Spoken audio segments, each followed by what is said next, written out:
Hi guys, Orissa Kolkata பேக்கேஜோடைய special video இன்னைக்கு. ஏன்னா இந்த வீடியோவில் நம்ம பார்க்க போகிறது பூரி ஜெகநாதர் கோயில். அதில் என்ன ஸ்பெஷல்னா, நம்ம போயிருந்தது ரத யாத்திரை டைம், அந்த வாரத்தில் போயிருந்தோம். ஸோ அந்த வாரத்தில் போனதுனால அந்த பூரி ஜெகநாதர் கோயில்களுடைய ரதங்களை பார்க்க முடிஞ்சது, தேர்கள் பார்க்க முடிஞ்சது. 3 தேர்கள், மூணுத்தையுமே நம்ம நேருக்கு நேர் கிட்ட இருந்தே பார்த்தோம். அந்த ஒரு ஸ்பெஷலான விஷயம். அது மட்டும் இல்லாமல் கொல்கட்டாலேருந்து புவனேஸ்வர் வரைக்கும் நம்ம ட்ராவல் பண்ணியிருக்கோம். ஒரு சூப்பரான ட்ரெயினில் ட்ராவல் பண்ணியிருக்கோம். ஸோ ரெண்டுமே இன்க்ளூட் பண்ணி இந்த vlogல வரப்போகுது. இன்னைக்கு நம்ம டே 2 கொல்கட்டாவில் இருக்கோம். கொல்கட்டா ஒரிசா பேக்கேஜில் இன்னைக்கு டே 2. நிறைய விஷயங்கள் இன்னைக்கு இருக்குங்க. இன்னைக்கு மீதி இருக்கிற கொல்கட்டா பிளேசஸ் பார்க்க போகிறோம். அண்ட் மார்னிங்கில் இருந்து பிரேக்ஃபாஸ்ட், லஞ்ச், டின்னர்லாம் பேக்கேஜ் மெம்பர்ஸ்க்கு என்ன கொடுக்க போகிறோம். அண்ட் இன்னைக்கு நாள் தான் பார்த்தீங்கன்னா கொல்கட்டாவில் இருக்கக்கூடிய மீதி பிளேசஸை விசிட் பண்ணிட்டு இங்கேருந்து ஒரிசா போகிறோம். ஒரிசாவில் இருக்கக்கூடிய புவனேஸ்வர் போகிறோம். ஸோ அது எல்லாமே பார்த்தீங்கன்னா அப்படியே கண்டினியூ பண்ணி பார்ப்போம். நேற்று டின்னர் முடிச்சுட்டு ரூம் காட்டுறேன்னு சொல்லியிருந்தேன். பட் இருந்த டயர்ட்னஸில் தூங்கியாச்சு. இப்போ மார்னிங் எந்திரிச்சு சூப்பராக குளிச்சு ஃப்ரெஷ்அப் ஆயாச்சு. நம்ம தங்கியிருக்கிற ரூமில் இருந்தால் பேசிகிட்டு இருக்கேன். ஸோ எப்படிப்பட்ட ரூம் நம்ம ப்ரொவைட் பண்ணுறோம் பேக்கேஜில் அப்படிங்கிறத பார்ப்போம். மோஸ்ட்லி கொஞ்சம் லாங் ட்ரிப்ஸ்லாம் முக்கியமாக நார்த் இந்தியா பக்கம் இல்லை ஈஸ்ட் இந்தியா பக்கம் தூரமாக இந்த மாதிரி 3 ஸ்டார் கேட்டகரி ரூம்ஸ் ப்ரொவைட் பண்ணிடுறோம். 3 star category AC rooms provide பண்ணிடுறது. ஸோ இதுதான் இப்போ நம்ம தங்கிட்டு இருக்க ரூமு. இதே டைப்பில் தான் பேக்கேஜ் மெம்பர்ஸ் எல்லாருக்குமே இருக்கும். ஒரு பெரிய bed with AC, TV, teapoy, mirror, kettle, tea kits எல்லாமே பக்காவாக இருக்கும். And washroom 24 hours hot water use பண்ணிக்கலாம்.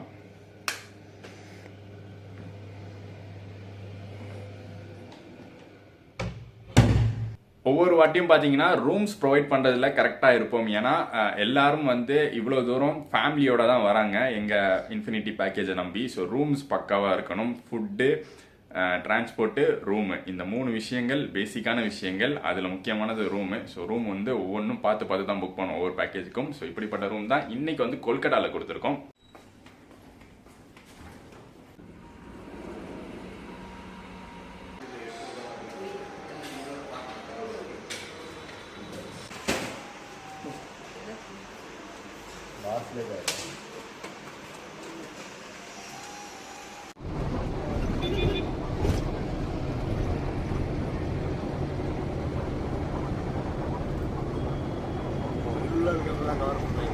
ஆமாம், நீங்களும் கவர் ஆகிட்டீங்க.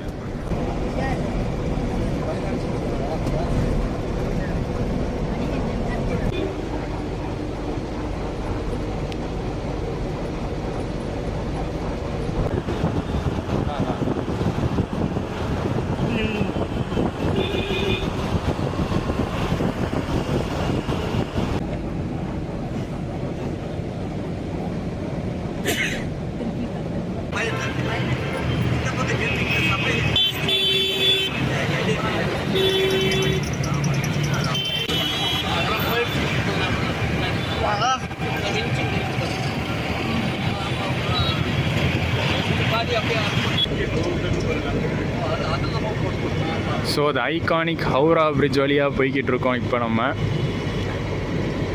இந்த இடத்துல எங்கேயுமே வெஹிக்கிள்ஸ் நிறுத்துறதுக்கு அலோவ் பண்ண மாட்டாங்க. ஸோ நல்லா போகிற வழியிலேயே அப்படியே பார்க்குறோம். இப்போ நம்ம ஹவுரா ஸ்டேஷன் போயிடுவோம்ல, அங்கேருந்து பார்த்தா இன்னும் சூப்பராக தெரியும் வியூ.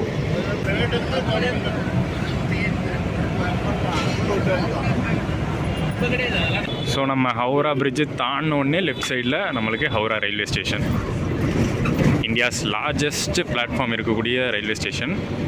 லார்ஜஸ்ட்னா அதிக பிளாட்ஃபார்ம்ஸ் இருக்கக்கூடிய ரயில்வே ஸ்டேஷன்.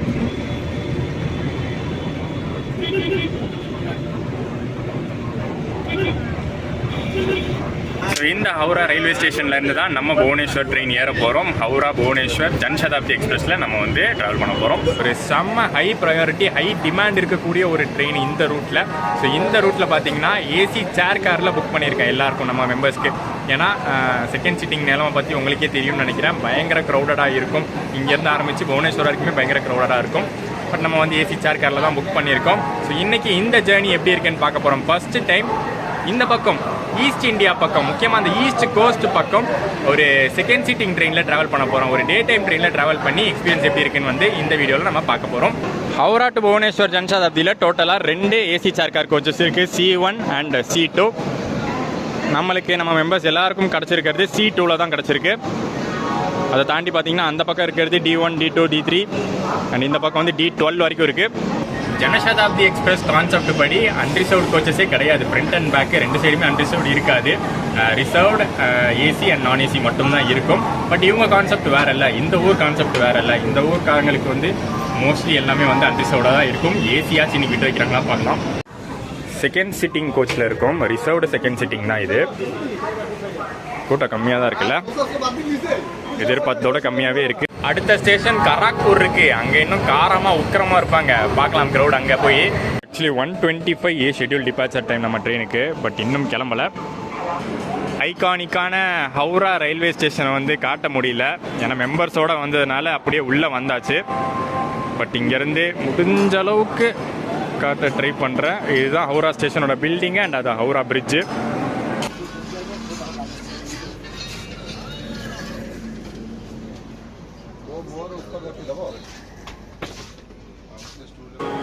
இப்போதைக்கு வண்டி எடுக்கிற மாதிரி தெரியல. இது என்னமோ இங்கேயும் எல்லோ எரியுது, இங்கேயும் எல்லோ எரியுது, என்ன கணக்குன்னே தெரியல. ஸோ அந்த கேப்பில் நான் வந்து லோகோவே பார்த்துட்டு வந்துடலான் இருக்கேன். லோகோ கப்புள் பண்ணிட்டாங்க, பட் என்ன லோகோன்னு பார்க்கலாம். D14 வரைக்கும் இருக்குங்க. நான் D12 வரைக்கும் தான் பார்த்த மாதிரி ஞாபகம், பட் D14 வரைக்கும் இருக்குது. ஆல்மோஸ்ட் சமகாலிங்க, யாருமே இல்லை, நம்பவே முடியல என்னால். அதை எப்படி இவ்வளோ காலியாக இருக்குது இந்த பக்கம்? நான் பாருங்க, இப்போதாங்க LPA ஏறுறாரு. அப்போ இன்னும் லேட் ஆகும் போல எடுக்கிறதுக்கு. எனிவே சூப்பரான ஒரு loco, WAP7 Visakhapatnam VSKP south coastal ரயில்வேஸோடது. SCORனு போட்டிருக்கல, சவுத் கோஸ்டல் ரயில்வேஸோடைய லோக்கோ ஷெட்டு VSKP.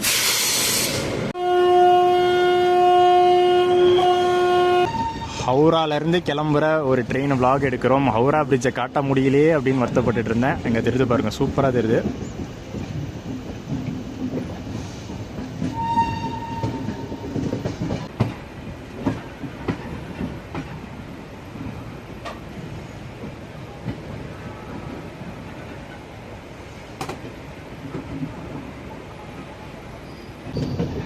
இது வந்து ஏதோ புது பிரிட்ஜு போல், இப்போ தான் வந்து கன்ஸ்ட்ரக்ஷன்லாம் நடந்துகிட்ருக்கு. எந்த பிரிட்ஜு கட்டினாலும் பயங்கரமாக கட்டுறாங்கப்பா இங்கே கல்கட்டாவில்.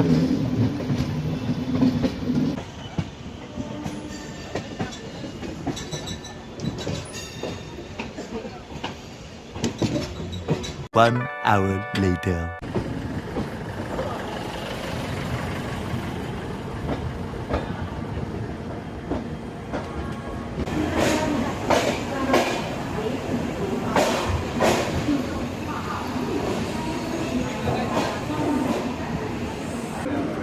பாரா ஏசி கோச் விண்டோ க்ளீன்லாம் பண்ணுறாங்க கராக்பூர் ஸ்டேஷனில்.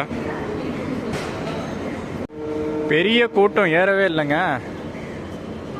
என்ன நினச்சனோ அதுக்கு டோட்டலி ஆப்போசிட் இங்கே நடந்துக்கிட்டு இருக்குங்க. இப்போ ஹவுரா ஸ்டேஷன்லேருந்து ட்ரெயினில் க்ரௌட் ஏறாதும் போதே மைல்டாக ஒரு டவுட், என்னடா வேறு மாதிரி நினச்சோமே இந்த வண்டியை பற்றி, இந்த ரூட்டை பற்றின்னு. இந்த ரூட்டை பற்றி நினச்சது என்னமோ கரெக்டு தான், பட் இந்த வண்டியை பற்றி தப்பாக நினச்சிட்டேன் அப்படின்னு நினைக்கிறேன்.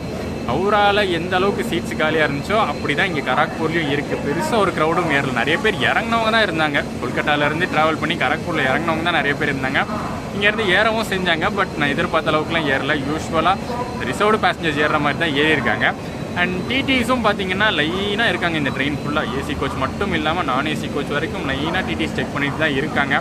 ஸோ எனக்கு தெரிஞ்சு ஓரளவுக்கு ஒரு நல்ல வண்டி போல், ஒரு நல்ல ஒரு என்னது ஸ்ட்ரிக்டான வண்டி போல், இந்த ஊர் சைடே வந்து ஒரு ஸ்ட்ரிக்டான வண்டின்னு சொல்லலாம் போல் இந்த ஜன்சதாப்தியை. இப்போ வரைக்கும் எந்த பிரச்சனையும் இல்லை. கராக்பூர் ஜங்ஷன் ரீச் பண்ணியிருக்கோம். ஹவுரா ஜங்ஷன் தாண்டி ஒரு சின்ன பிரேக் எடுத்திருப்பேன். ஒரு சின்ன எடிட்டிங் வேலை, அப்லோடிங் வேலைலாம் இருந்துச்சு. எடிட் பண்ணி அப்லோட் பண்ணிவிட்டு இப்போ கராக்பூர்லேருந்து கண்டினியூ பண்ணி போவோம் வாங்க.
பாலாசோர் பல்லேஸ்வர் ரீச் பண்ணியிருக்கோம்.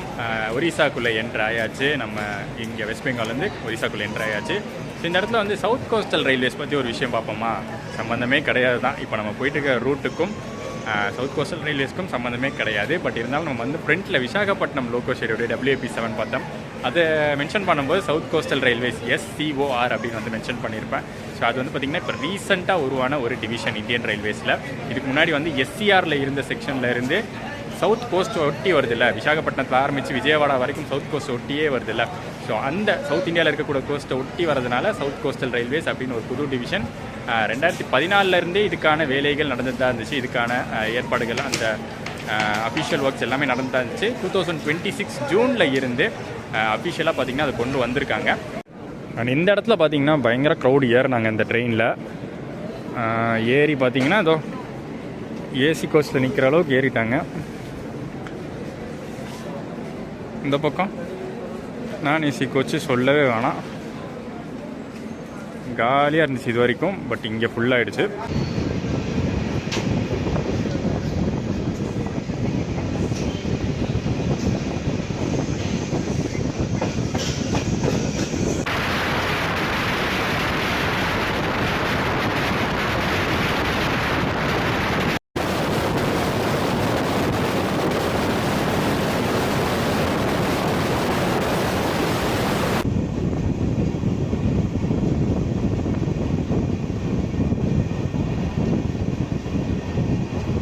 கொல்கட்டாவிலேருந்து புவனேஸ்வர் இப்போ நம்ம போய்கிட்டு இருக்கிற டோட்டல் டிஸ்டன்ஸ் பார்த்திங்கன்னா 434 கிலோமீட்ரு. ஸோ இந்த 434 கிலோமீட்டர் கவர் பண்ணுறதுக்கு எவ்வளோ டைம் எடுக்குதுன்னா 1:30 மணிக்கு கிளம்புற ட்ரெயின் ஷெட்யூல் படி 8 மணிக்கு புவனேஸ்வர் போகுது. பட் இன்றைக்கி பார்த்திங்கன்னா ஒரு பயங்கர டிலேயில் தான் போயிட்டுருக்கு. ஆல்ரெடி 1.5 மணி நேரம் டிலேயில் போய்கிட்டு இருக்கு. ஸோ எத்தனை மணிக்கு இன்றைக்கி நம்ம புவனேஸ்வர் ரீச் ஆக போகிறோம்னு தெரியல. டோட்டல் டிஸ்டன்ஸ் கணக்கு வச்சு பார்த்தா நம்ம ஊரில் வந்து சென்னை டு திண்டுக்கல் டிஸ்டன்ஸ்னு சொல்லலாம். அண்ட் அந்த பக்கம் வந்து சென்னை டு திருப்பூர் டிஸ்டன்ஸ் சொல்லலாம். அந்த டிஸ்டன்ஸ் தான் கவர் பண்ணுறது.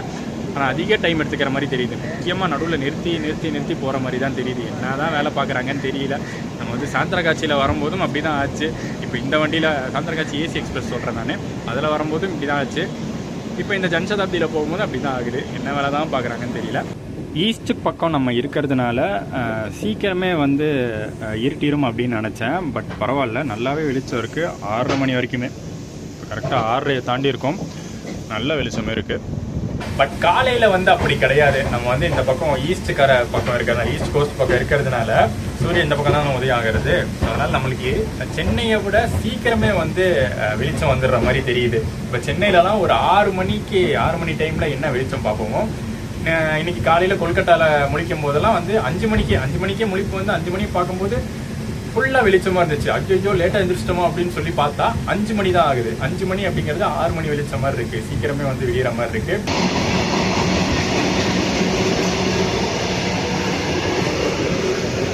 அல்டி ஸ்லோவில் போயிட்டுருக்கான். கூட்ஸ் வண்டிலாம் ஓவர்டேக் பண்ணிட்டு போகுது.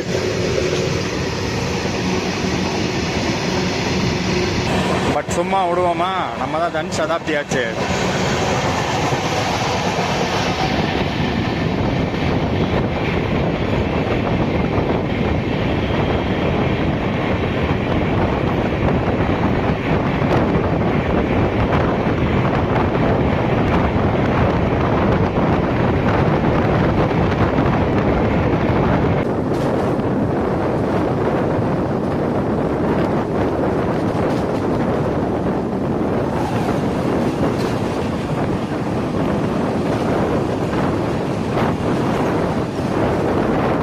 நல்லா 2-3 நாள் செம மழை வெளுத்து வாங்கியிருக்கு.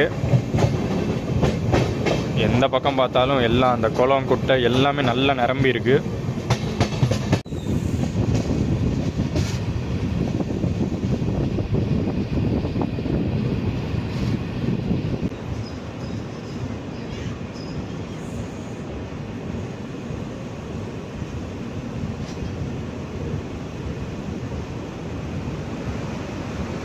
அடுத்த முக்கியமான ஸ்டேஷன் இந்த ரூட்டில் பத்ரக் வந்திருக்கோம். ஸோ இன்றைக்கி ஜேர்னியில் கொல்கட்டா டு புவனேஸ்வர் ஜேர்னியில் நம்ம கொடுத்து போகிற ஃபேர் என்ன அப்படின்னு பார்த்தீங்கன்னா 690 rupees ஏசி சேர் காரில் ட்ராவல் பண்ணுறதுனால. செகண்ட் சீட்டிங்கில் இதே ட்ராவல் பண்ணியிருந்தால் 210 ரூபாய் ஆயிருக்கும்.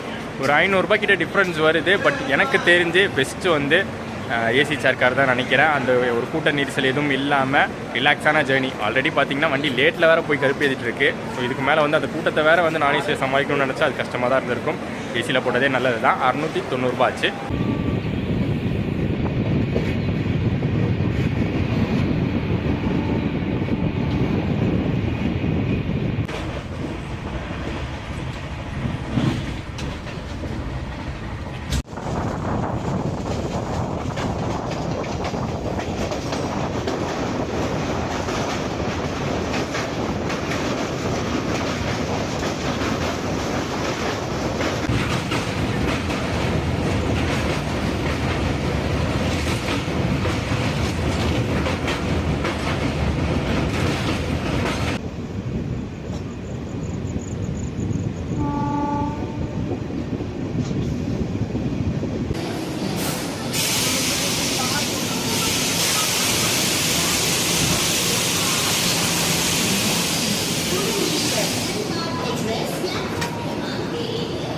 Train number 12073 Howrah Bhubaneswar Jan Shatabdi Superfast Express has arrived on platform number 3. ஒரு வழியாக நம்ம கட்டக் ஜங்ஷன் ரீச் பண்ணிட்டோம். அடுத்த ஸ்டேஷன் நமக்கு வந்து புவனேஸ்வர் தான். ஒரு டயரிங் டேவாக மாறிடுச்சு. சிம்பிளாக முடிஞ்சிருக்க வேண்டியது. இந்நேரம் பார்த்தீங்கன்னா நம்ம புவனேஸ்வர் போயிட்டு ஸ்டேஷன்லேருந்து ரூம்ஸ்க்கு போய் செக்இன் பண்ணிவிட்டு சாப்பிட்டே முடிச்சிருக்கலாம். ஏன்னா 8 மணி டைமிங் புவனேஸ்வர். அங்கேருந்து ஒரு அரை மணி நேரம் ரூமுக்கு போயிட்டு செக்இன் பண்ணிவிட்டு சாப்பிட்ற டைம் ஆயிருக்கும். பட் இப்போ தான் பார்த்தீங்கன்னா நம்ம கட்டக்கில் இருக்கோம். அடுத்து புவனேஸ்வர் இன்னொரு அரை மணி நேரம் ஆகிடும்னு நினைக்கிறேன். எப்படி ஒரு 9:30 ஆகிடும் போல். மோஸ்ட் ட்ரெயின்ஸ் இன்றைக்கி இந்த ரூட்டில் லேட்டு தாங்க. இன்றைக்கி மட்டும் இல்லை, பொதுவாகவே அது லேட்டு நிறைய ஆகுது இந்த ரூட்டில். பட் இன்றைக்கி வந்து ரொம்ப மோசமாகவே லேட் ஆகிருக்கு. நம்மளாச்சும் பரவாயில்ல, ஏதோ ஜன்சதாப்தி இன்றைக்கி தப்பிச்சிட்டோம். ஸ்டார்ட் ஆகிடுச்சு. ஜன்சதாப்தி தப்பிச்சிருச்சு. சதாப்தி எக்ஸ்பிரஸ் இருக்குது பார்த்தீங்களா, நம்ம கூட கிராசிங்கில் வந்து நோட் பண்ணிப்போம். ஆப்போசிட் கிராசிங்கில் 5 மணி நேரம் டிலேயில் வந்தவன் இப்போ ஹவுராலேருந்து திரும்பி கிளம்பியிருக்கு. ஹவுரா டு பூரி சதாப்தி அது 6 மணி நேரம் டிலேவாக கிளம்பியிருக்கு. சதாப்திக்கே பார்த்தீங்கன்னா ப்ரையாரிட்டி கிடையாது இந்த லைனில். அந்த அளவுக்கு வந்து டிலேவாக ஓடிக்கிட்டு இருக்கு அவனும்.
The next day.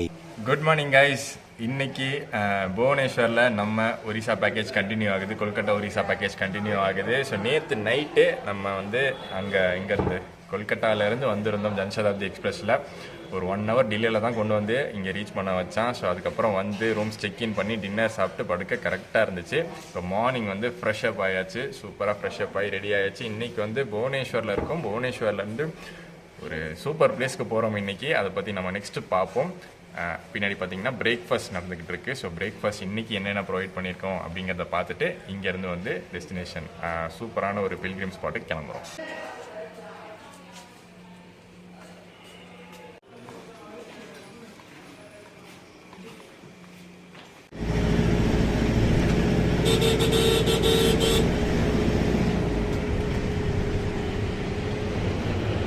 ஸோ நம்ம இப்போ போய்கிட்டு இருக்கிறது புவனேஸ்வர்லேருந்து பூரி போயிட்டுருக்கோம். பூரி ஜெகநாதர் கோயில் பார்க்க போய்கிட்டு இருக்கோம்.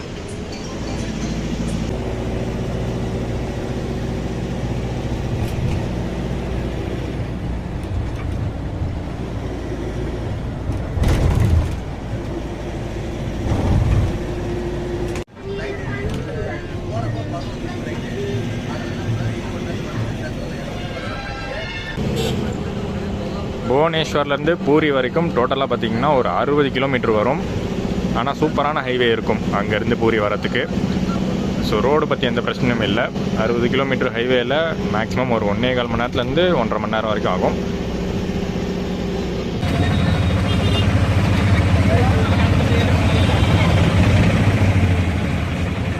பூரியை பொறுத்த வரைக்கும் இந்த ஒரு வார காலம் வந்து ஒரு விழாக்கோலமான நாளுன்னு சொல்லலாம், விழாக்காலமான ஒரு வாரம்னு சொல்லலாம்.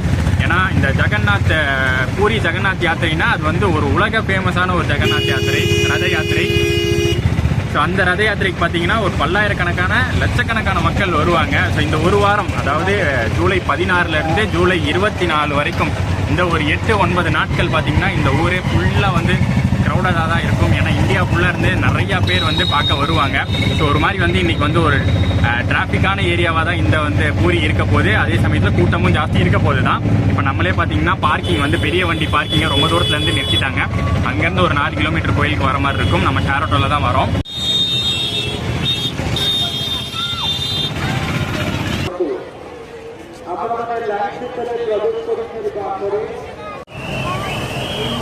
ஒரு சூப்பரான விஷயத்தை இன்றைக்கி நம்ம விட்னஸ் பண்ணிக்கிட்டு இருக்கோம். பின்னாடி தெரியுது பார்த்தீங்களா, 3 தேர். அதே மாதிரி இந்த பக்கம் வந்து சாமி இந்த பக்கம் வச்சுருக்காங்க. அதாவது மெயின் டெம்பிள்லேருந்து, மெயின் ஜெகநாத் டெம்பிள்லேருந்து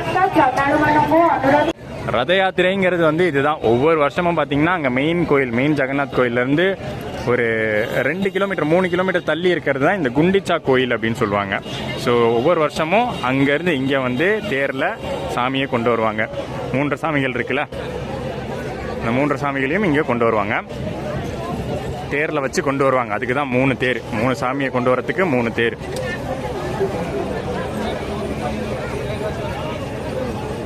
சூப்பராக இருக்குல்ல க்ளோஸில் பார்க்க.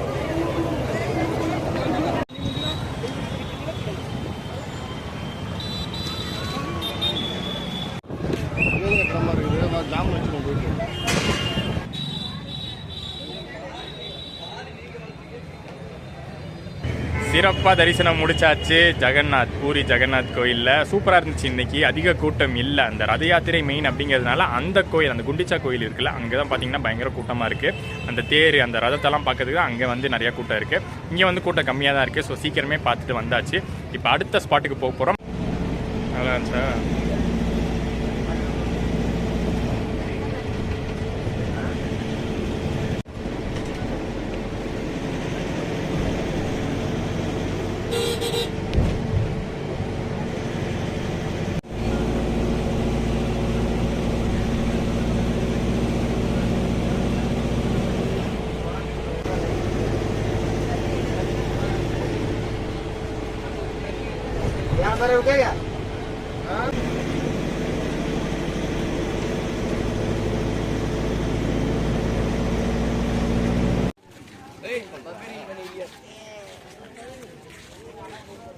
ஸோ இன்னைக்கு நாள் நம்ம அடுத்ததாக வந்திருக்கக்கூடிய spot Konark sun temple, UNESCO world heritage சைட்டுங்க. ஒரு செம ஃபேமஸான ஸ்பாட்டுக்கு வந்திருக்கோம். இன்றைக்கி விசிட் பண்ண 2 இடங்கள் பூரி ஜெகநாத் கோயில், கோனார்க் சன் டெம்பிள். இது 2 பற்றியும் டீட்டெயிலான வீடியோ ஆல்ரெடி பார்த்தீங்கன்னா நான் வந்து தனி விலாகாகவே வந்து அப்லோட் பண்ணியிருக்கேன். சப்போஸ் அதை பற்றின இன்ஃபர்மேஷன் அது எப்படி இருந்துச்சு அந்த விலாகை தெரிஞ்சுக்கணும்னு நினச்சிங்கன்னா கீழே டிஸ்கிரிப்ஷனில் லிங்க் கொடுக்குறேன். செப்பரேட்டாக பார்த்தீங்கன்னா டீட்டெயிலாக கவர் பண்ணியிருப்பேன். பூரி ஜெகநாதரையும் கோனார்க் சன் டெம்பிளையும் லாஸ்ட் இயர் நான் வந்திருந்த போது அதை கவர் பண்ணியிருந்தேன். பூரி வந்திருந்த போது கவர் பண்ணியிருந்தேன். சூப்பரான பிளேஸ் இது. இப்போ பெருசாக கூட்டம் இல்லைங்க, ஏன்னா மொத்த கூட்டமும் அங்கே அந்த ரதத்துக்கிட்ட தான் இருக்குது. மற்றவங்க எல்லோரும் ஒரு சிலர் மட்டுமே இங்கே வந்து விசிட் பண்ணிட்டு போகிறாங்க. நாங்களும் இங்கே வந்தோம், பேக்கேஜில் சூப்பராக பார்த்தாச்சு. ஸோ நெக்ஸ்ட் வந்து பார்த்திங்கன்னா இங்கேருந்து கிளம்பி பீச்சுக்கு போகிறோம். ஒரிசா வந்துட்டு இந்த கோஸ்ட் கரையோரம், ஈஸ்ட் கோஸ்ட் கரையோரம் இருந்துட்டு ஒரு பீச்சை விசிட் பண்ணாட்டி எப்படி? ஸோ நெக்ஸ்ட் ஒரு சூப்பரான ஒரு நல்ல ஃபேமஸான பீச் இந்த ஏரியாவில், அதுக்கு போகிறோம்.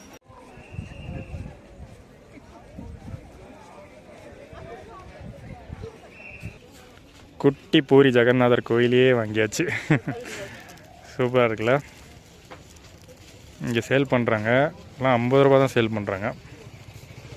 சரி, ரேட்டும் வந்து கொஞ்சம் நார்மலாக தான் இருக்குது அப்படின்னு சொல்லி வாங்கியாச்சு.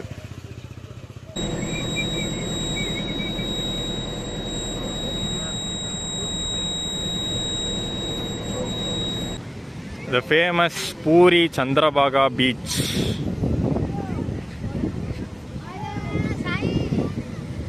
இங்கே இருக்கிற பீச்சஸ்லாம் நம்ம ஊர் பீச் மாதிரி நீளமாலாம் எதிர்பார்க்க முடியாது. பட் நல்லாயிருக்கும். இது ஒரு சின்ன பீச் தான், அப்படியே ரோட்டை ஒட்டியே இருக்கும். நிறைய க்ரௌடுங்க. பூரி ஜெகநாதர் கோயிலுக்கு வரவங்கெல்லாம் கண்டிப்பாக வந்து இங்கெல்லாம் வருவாங்க. The next day. இன்னைக்கு நம்ம ஃபர்ஸ்ட் விசிட் பண்ண வந்திருக்கிற இடம் என்னடா பூரி ஜெகநாதர் மாதிரியே பின்னாடி தெரியுதுன்னு நினைப்பீங்க. பட் வந்து இது பூரி ஜெகநாதர் கிடையாது, புவனேஸ்வர் லிங்கராஜர் கோயில். ஸோ இந்த கோயில் பார்த்தீங்கன்னா புவனேஸ்வரில் ரொம்ப ரொம்ப ரொம்ப ஃபேமஸுங்க. ஸோ இந்த பேக்கேஜ், இந்த ஒரிசா பேக்கேஜில் நம்ம பூரி கவர் பண்ணிட்டோம், கொனார்க் கவர் பண்ணிட்டோம். இன்னைக்கு டே பார்த்தீங்கன்னா புவனேஸ்வரில் இருக்கிற ஒரு முக்கியமான டெம்பிளும் கட்டக்கில் இருக்கக்கூடிய ஒரு முக்கியமான பிளேஸும் கவர் பண்ண போகிறோம். ஸோ அதில் நம்ம வந்திருக்கிறது லிங்கராஜ் டெம்பிள், சிவன் கோயில். இங்கே இருக்கக்கூடிய ஒரு ஃபேமஸான சிவன் கோயில். வடிவம் பார்த்தீங்கன்னா நம்ம நேற்று பார்த்த ஜெகநாதர் கோயிலுடைய கோபுரம் வடிவம் மாதிரி தான் இருக்கும். ஆனால் இது வந்து சிவன் கோயில், பூரி ஜெகநாதர் வந்து வேறு கோயில். ஸோ இந்த கோயில் எப்படி இருக்குது அப்படிங்கிறத உள்ள வரைக்கும் போய் பார்க்க முடியாது. ஏன்னா இங்கேயுமே பார்த்தீங்கன்னா ஃபோன்ஸ் அலோவ் பண்ணுறதில்லை. வெளியிலேருந்து பார்க்கும்போது கோயில் அவ்வளோ சூப்பராக இருக்கும். அதே மாதிரியே பார்த்தீங்கன்னா அந்த கோபுரத்துக்கு மேலே அந்த கொடி பறக்கிற மாதிரி சூப்பராக இருக்குல்ல. ஒருவேளை இந்த ஊர் ஸ்டைல் ஆஃப் ஆர்கிடெக்சர் அதுதான் நினைக்கிறேன். அந்த மாதிரி கோபுரம் கட்டுறது தான் வந்து இந்த ஊர் ஸ்டைல் ஆஃப் ஆர்கிடெக்சரு. பட் சூப்பராக இருக்குது. என்ட்ரன்ஸ்க்கு நம்ம அப்படி போகணும். வெளியிலே பார்த்தீங்கன்னா ஒரு சின்ன மார்க்கெட் ஏரியா மாதிரி இருக்குது. இந்த இடத்துல வந்து கோயில் குளம் இருக்குது. இதுவும் செம்மையாக இருக்குங்க, பெரிய குளம். ஆஹா,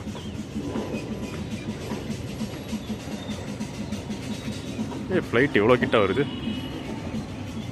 புவனேஸ்வர் ஏர்போர்ட் இங்கே பக்கத்தில் தான் இருக்குது.